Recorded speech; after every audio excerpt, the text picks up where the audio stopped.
All right, Alex, thank you. The big question of the day, who will become the next president of the United States? Both candidates, of course, kept a very close eye on Georgia this election season, holding several rallies and bus tours.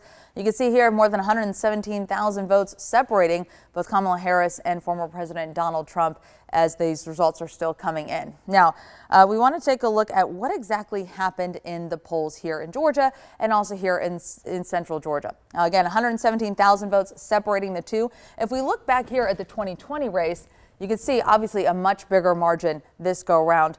President Biden winning by just under 12,000 votes in the 2020 election. Now we're going to go over to this race again and see here. I want you to take a look at these blue areas. This is where President Biden won in 2020. We switch here back to the 2024 race.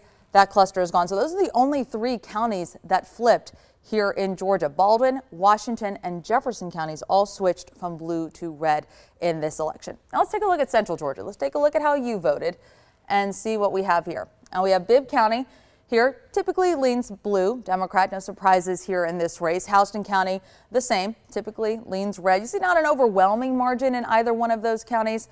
Really, in Houston County, almost an identical when you go back to the 2020 race, some almost identical numbers there. Now we're going to take a look at Macon and Hancock counties.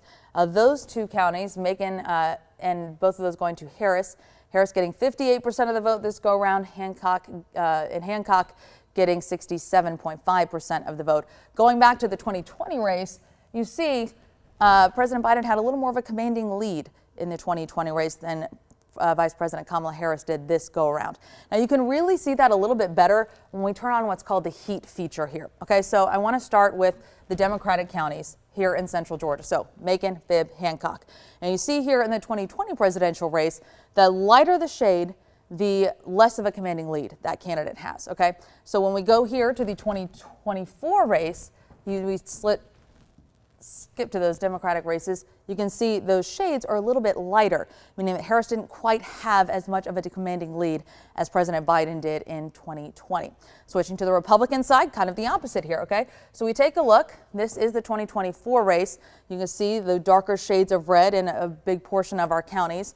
Switching back to the 2020 race and the Republican side, you can see those red shades are a little bit lighter, indicating that President Trump was able to get more support this go round. Now, did that trend transfer to the rest of the state? We're going to take a look at that and some other statewide trends coming up in our next half hour.